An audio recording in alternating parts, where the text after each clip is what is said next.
In 2 Timothy 1:7, we are not dealing with just an emotion called fear.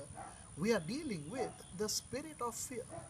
I told you that in Genesis chapter 3 and verse 10, this spirit of fear had entered Adam and Eve as a consequence of the sin that they committed against God. When they disobeyed God, they became fearful. Now, that in Genesis, shall I show you a verse from Revelation chapter 21? Look at verse 8. It has a list of people who are going to end up in hell.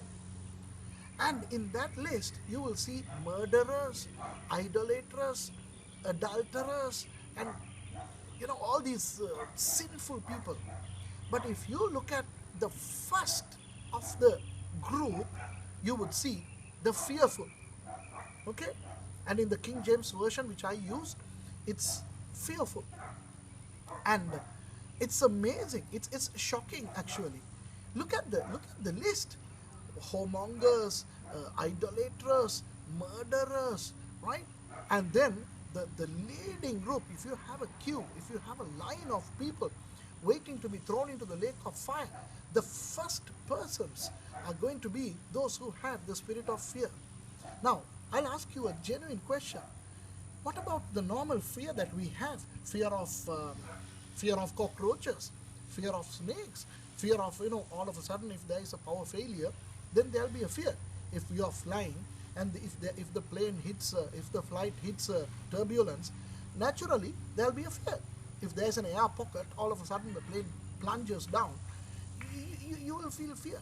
So if you have these kinds of fears, are you going to base on Revelation 21:8 and say that you are going to end up in hell? No, no, no, no. God is talking about the spirit of fear which would take over the human being, and from the moment the spirit of fear controls the person is run by evil spirits, because that's the spirit of fear. And there are only three spirits actually: human spirit, Holy Spirit, and evil spirit. And the spirit of fear is not a human spirit, because when God created humans, He didn't create within themselves a pneumatos, a spirit of fear. So obviously, 2 Timothy 1:7 talks about the spirit of fear as in a evil spirit context. So my dear friends, we need to be very careful lest these physical fears and the emotional fears don't remain in us for too long and causing the spirit of fear to engulf our lives. And if we live by the spiritual fear, which is daily, then we will not pray, would we? Why? Because we don't believe God to hear our prayers. So many people, many Christians I know have said, it's pointless praying to God. Why? Because He doesn't listen to me. Why doesn't He listen to you? Because I am not a good person. You see, so the person stops praying. And then the person stops reading the Bible. Why? Well, I don't feel like God talking to me. The Bible is very boring. The sermons are very boring. Why?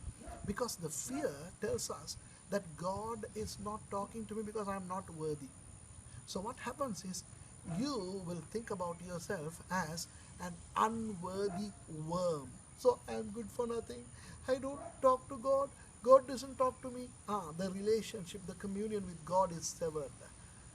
And when you don't have the communion with God, when you don't have the relationship with God, then obviously you cannot go to heaven, because you will entertain sin. If you don't have a good relationship with God, you cannot have a good relationship with people, because the right relationship with God is called righteousness.